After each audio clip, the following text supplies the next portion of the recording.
Foucault and Power, Why Knowledge Equals Power. Hi, I'm David, and today I'm back with another thought-provoking podcast.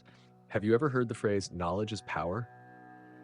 Well, it's a concept that traces its roots all the way back to the philosopher Michel Foucault, who argued that knowledge isn't just a tool for understanding the world, it's a tool for controlling it. But how did Foucault come to this conclusion? And why is his take on power and knowledge still so influential today? Let's dive into Foucault's view on power. Michel Foucault was a 20th century French philosopher and historian, and his work on power, knowledge, and social institutions has had a massive impact on how we think about society, politics, and even the self. In his groundbreaking works like Discipline and Punish and The History of Sexuality, Foucault challenges traditional ideas about power, shifting our understanding from something that is simply wielded by authorities to something more complex and pervasive. Foucault's most famous idea is that knowledge and power are intrinsically linked.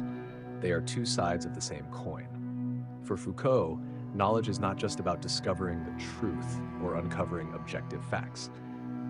It is a tool that shapes reality and in turn shapes power relations. This is what he meant when he famously said that knowledge is power. So, how does this work in practice?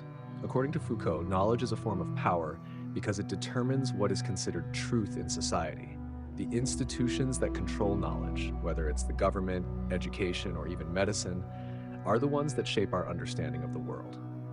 For example, think about how governments control information, the narratives they promote, the history they teach, and even the way they label individuals or groups have a huge influence on how power is exercised in society.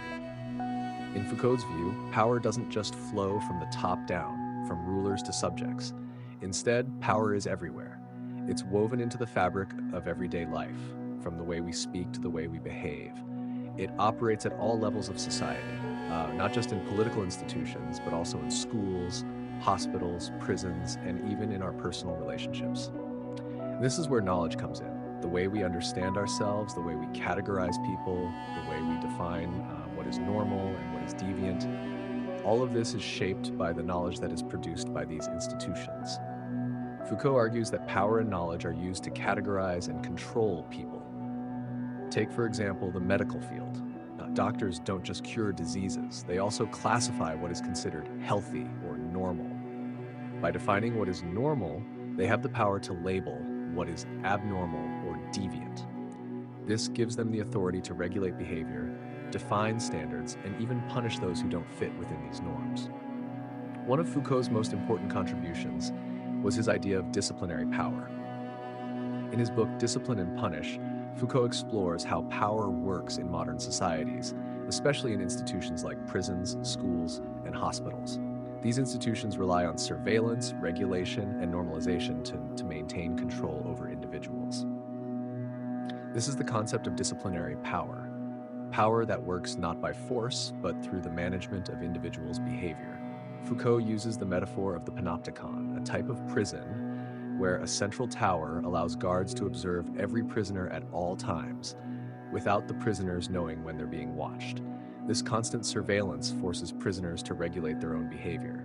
Similarly, modern society works through constant surveillance, whether it's in the workplace, in schools, or even through social media. The power of knowledge lies in its ability to shape and regulate behavior without the need for direct force. Foucault's view of power is often misunderstood as being purely negative, but in reality, it's more complex. Power doesn't just repress or control, it also produces knowledge, creates identity, and enables action. For Foucault, power and knowledge are not inherently bad, they are part of the structure of society.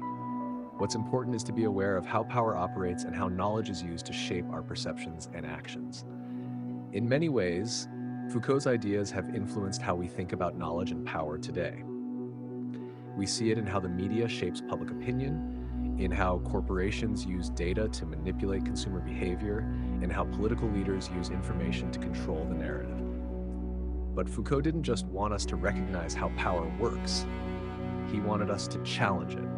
He encouraged us to question the truths we are given and to seek out alternative ways of knowing and understanding the world. So why is this idea of knowledge as power so relevant today? In an age of social media, surveillance, and fake news, Foucault's ideas have never been more important. Knowledge is more powerful than ever before, but the question remains, who controls the knowledge? And how do we, as individuals, navigate the power structures that shape our lives? Thanks for listening. If you enjoyed this podcast, don't forget to like and subscribe so you won't miss more deep dives into the philosophers who've shaped our world.